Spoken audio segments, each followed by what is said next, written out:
Cup cars are getting flat tires at Phoenix, and there's a good reason why. My name is Bozi Tatarevic, and today on Dirty Mo Overdrive, we're going to get into the details of how teams are pushing their tires and why they're going flat. So the first thing we have to understand about the NASCAR Next Gen car or the current generation Cup car is that it makes the majority of its downforce from the underside of the car. So there's a splitter at the front, flat floor in the middle, and then a diffuser with strakes that stick out underneath the car. Now, the closer you get those strakes to the surface of the track, the more downforce that the car will produce. So what teams want to do at a track like Phoenix is they want to maximize on downforce so the cars can go faster around the track. In order to do that, the teams want to get the cars as low to the ground as possible, and there are obviously standard ways to do that with adjustments in suspension, but there's only so far that they can go. In order to help protect the underfloors and to kind of protect teams from themselves, NASCAR has instituted limiters inside of the shocks, and this is basically a physical stop inside of a shock, so teams can lower the car to a certain extent, but once it bottoms out into that physical stop in the shock, it can go no lower. And those physical stops are pretty aggressive, at least from my perspective, and from the perspective of a lot of engineers and mechanics in NASCAR, so teams try to find ways to get around that. And really, the only way that they can get around that while staying within the rules and being able to pass technical inspection is to lower the tire pressure of the tires. So once you lower the tire pressure, that automatically lowers the entire car because that sets your height, but isn't part of the suspension because it is a separate component. Now, there are risks there. So Goodyear makes recommendations for the teams on what they want to see for the tire pressures because Goodyear does testing for different loads and things like sidewall flex and all these other things, and finds what they consider to be the minimum of what they'd like to see teams run for tire pressure. But teams want the cars to be lower. And what teams also know is that during the course of a stint, whether that's in practice or in a race, the tire pressure will go up naturally because as the components on each corner get hot, as the brakes get hot, as the wheel gets hot, that makes the tire hot. And as you add temperature inside of a tire, that increases the pressure because of the interaction there. The other part of it is as a car slides around and you have a tire sliding across the surface of a track, that creates friction, and that also contributes to that increased temperature, which also further increases pressure. In order to combat that on longer runs where they know a car will be out there for maybe dozens of laps, teams will push the tire pressure for when they initially leave pit lane to be very, very low. And this is where the risk comes in.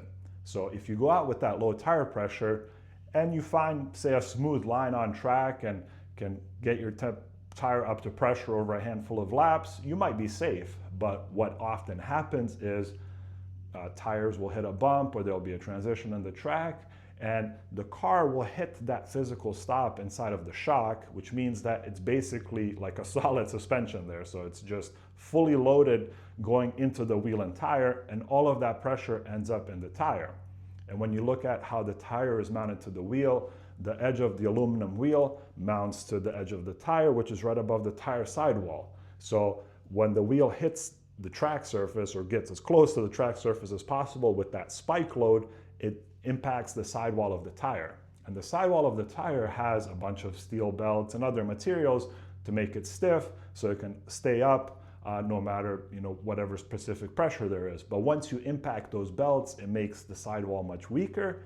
And once you make that sidewall weaker, eventually it can split apart. So as all those factors combine, we might see a car that'll go out on track on very low tire pressure, and on the first couple of laps, it'll hit one of those spike loads and damage the sidewall. And then as pressure and temperature start to rise, where that sidewall is damaged, that hole will split and then let all the air pressure out of the tire, and then the car will go to the ground and have a flat tire.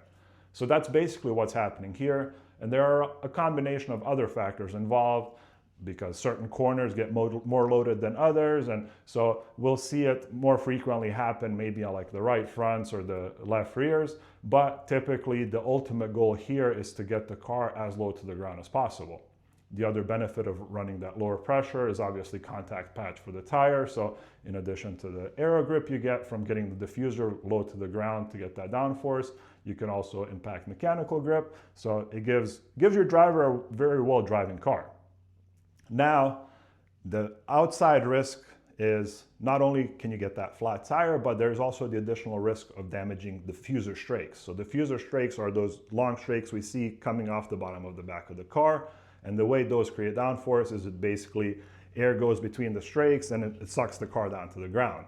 So the closer those strakes are, which is the initial goal of all this, the more downforce it produces. But if you do get a flat tire and shave down those strakes, then it impacts how much downforce they can create.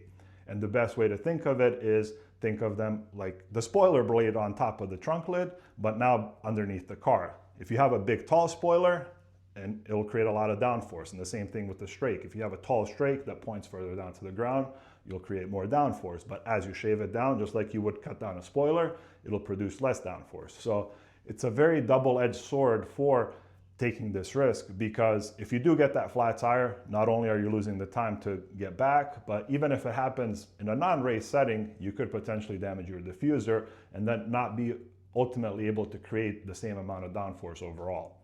So there are a lot of factors here, but my deduction is that Goodyear's not to blame. Goodyear's done exactly what the teams have asked for, and the teams are pushing the envelope. And then I would say the teams are not fully to blame here, although they are pushing the envelope, but they are just working within a very small box as set by the NASCAR rulebook. And naturally, any competitive team will want to push the boundaries and try to find any tweak they can to make the cars go faster. So I'm sure we'll continue seeing flat tires here and there as teams push the boundaries, but the big end goal for everybody is obviously to find that edge and try not to break the tires while also getting the maximum performance.